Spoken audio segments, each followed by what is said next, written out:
Mayor Arya രാജേന്ദ്രനും KSRTC bus ഡ്രൈവറും തമ്മിലുള്ള വാക്പോരിൽ കൂടുതൽ തെളിവുകൾക്കായി തർക്കമുണ്ടായ ബസ്സിലെ CCTV ദൃശ്യങ്ങൾ തേടിയെത്തിയ പോലീസ് നിരാശരാകുമ്പോൾ ഉയരുന്നത് ഗുരുതര ആരോപണങ്ങൾ. ബസ്സിലെ CCTV ദൃശ്യങ്ങൾ പരിശോധിക്കുന്നതിന്റെ ഭാഗമായി DVR കസ്റ്റഡിയിലെടുത്തു. എന്നാൽ ഇതിനുള്ളിൽ മെമ്മറി കാർഡ് ഇല്ല എന്ന വിശദ പരിശോധനയിൽ കണ്ടെത്തി. ഇതോടെ കേസിലെ നിർണായക തെളിവുകൾ അപ്രത്യക്ഷമായി എന്ന് വ്യക്തമായി. ദൃശ്യങ്ങളടങ്ങിയ മെമ്മറി കാർഡ് പരിശോധനയിൽ കണ്ടെത്താനായില്ല എന്ന് പോലീസ് അറിയിച്ചിട്ടുണ്ട്. മെമ്മറി കാർഡ് കാണേണ്ടതാണ് എന്നും കാർഡ് ആരെങ്കിലും മാറ്റിയതാണോ എന്നും അന്വേഷിക്കുമെന്ന് SHO ജയകൃഷ്ണൻ പറയുന്നു. അതേസമയം മെമ്മറി കാർഡിനെ കുറിച്ച് അറിയില്ല എന്ന് ഡ്രൈവർ യദുവും പറയുന്നുണ്ട്.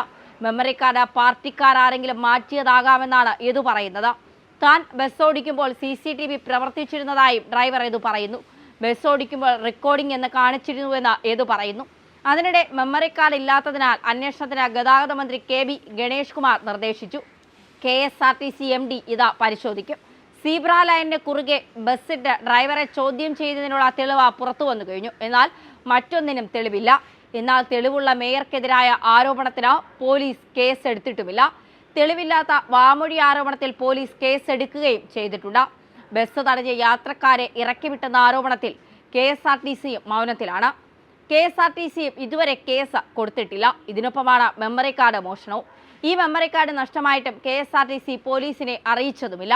ഇതിൽ ഗതാഗത മന്ത്രി പ്രതിഷേധത്തിലാണ്. തമ്പാനൂരിൽ 4 സൂപ്പർ ഫാസ്റ്റ് ബസ്സുകൾക്ക് CCTV ക്യാമറയും മെമ്മറി കാർഡുമുണ്ട്. ഇതിൽ ഒന്നിൽ മാത്രമാണ് മെമ്മറി കാർഡ് ഇല്ലാത്തത്. ഇത് വിവാദ ബസ്സിലും. പാളയം സാവല്യം കോംപ്ലക്സിന് സമീപം മേയറുടെ കാർ സീബ്ര ലൈനിന് കുറുകെയിട്ട ബസ് തടഞ്ഞതിന്റെ CCTV ദൃശ്യങ്ങളും പട്ടം മുതൽ വിവിധ ഭാഗങ്ങളിൽ ബസ്സിനെ കാർ ചേസ് ചെയ്തതിന്റെ ദൃശ്യങ്ങളും പുറത്തു വന്നതിന് പിന്നാലെയാണ് ബസ്സിലെ ദൃശ്യങ്ങൾ പരിശോധിക്കാൻ തീരുമാനിച്ചത്. ഡ്രൈവറുടെ മുന്നിലടക്കം 3 ക്യാമറകളാണ് ബസ്സിനുള്ളത്. എന്നാൽ മെമ്മറി കാർഡ് ഇല്ലാത്തത് കൊണ്ട് തന്നെ ദൃശ്യങ്ങൾ വീണ്ടെടുക്കാൻ കഴിയില്ല. വിവാദം തുടങ്ങിയപ്പോൾ തന്നെ CCTV ഇല്ലെന്ന തരത്തിലായിരുന്നു KSRTCയിൽ നിന്ന് വന്ന അനൌദ്യോഗിക പ്രതികരണം. അതിനിടെ ഡ്രൈവറാകും മെമ്മറി കാർഡ് ഇളക്കി മാറ്റിയെന്ന ആരോപണം സോഷ്യൽ മീഡിയയിൽ ഉയർന്നു കഴിഞ്ഞു. ഏതായാലും ബസ്സിൽ നിന്ന് ചില ഉപകരണങ്ങൾ പോലീസ് എടുത്തിട്ടുണ്ട്. ഇത് ഫോറൻസിക് പരിശോധനയ്ക്ക് വിധേയമാക്കും. ഇതിൽ നിന്ന് മെമ്മറി കാർഡ് ഊരിയെടുത്ത സമയം കണ്ടെത്താനുമാകും. എങ്കിലും മെമ്മറി കാർഡ് പോയത് ഈ കേസിനെ ബാധിക്കും. KSRTCയും CCTVയിൽ വിശദീകരണം നൽകുന്നുമില്ല. CCTV മെമ്മറി കാർഡ് കളവ് പോയതാണെങ്കിൽ KSRTCക്ക് പോലീസിൽ പരാതി നൽകാമായിരുന്നു. അതും ഇതുവരെ ഉണ്ടായിട്ടില്ല.